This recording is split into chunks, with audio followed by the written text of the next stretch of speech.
Salam, hər vaxtınız xeyir.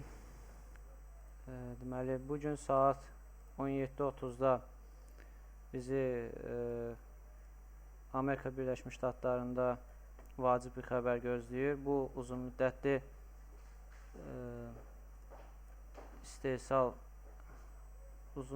istifadəsi nəzərdə tutulan məhsulların sifarişləri barədə xəbər olacaq. Həmçinin işsizliyə görə müavinət ərizələrinin sayı, proqnozlardan xəbərlər bir qədər negativ çıxacağı gözlənilir, amma əsas qərarı nəticədə biz verəcəyik. Ümumiyyətlə, xəbərlərdən biraz da onu deyək ki, dünənlərin FES-in iclasının nəticəsində bugün bazar, həmçinin həmin xəbərdən indiyə qədər bazar xeyli qarışıq hərəkət edib.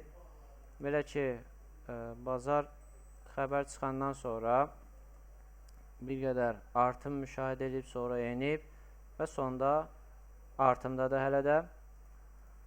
Amma son artıq demək olar 3 həftəlik bir artımı biz müşahidə edirik və əgər belə bir RSI ossilyatoruna diqqət yetirsək, qiymət kifayət qədər divergensiya etməyə meyillidir və hər an əgər bu müqavimət səviyyəsi qırılmasa 1.37-1.37.50 aralığı qiymət düşə bilər.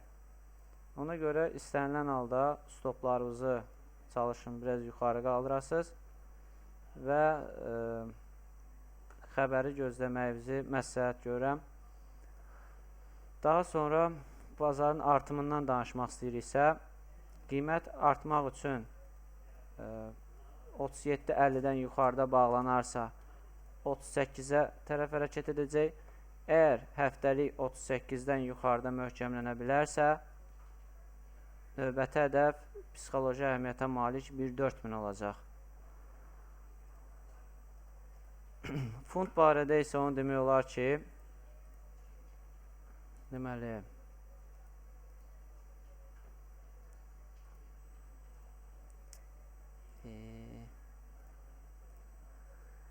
fund deməli 1.6000-1.58 aralığında belə desək 200 punktluq diapazona malik rencdədir və görünür hələ də fund artıma meyilliyini davam etdirmək istəyir.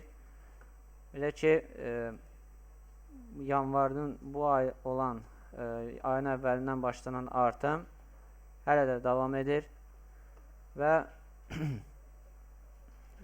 sonuncu faiz dərəcələri barədə xəbərlər də fundun perspektivlərinin bir qədər yaxşılaşdığını düşünməyə vadar edir. Belə ki, komitə üzvlərindən artıq ikinci bir nəfər faiz dərəcələrinin 0.5%-dən 0.75%-ə artırılmasına səs verib.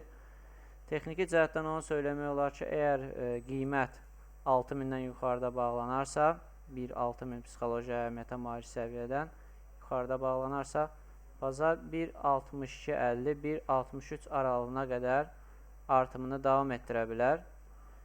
Enişdən əgər söhbət açmaq istəyiriksə, onda qiymətin ilk olaraq 1.58 dəstək səviyyəsindən aşağıda bağlamağını gözləməyə lazımdır və ondan sonra qiymət orta müddətli perspektivdə 1.5000-ə qədər enə bilər.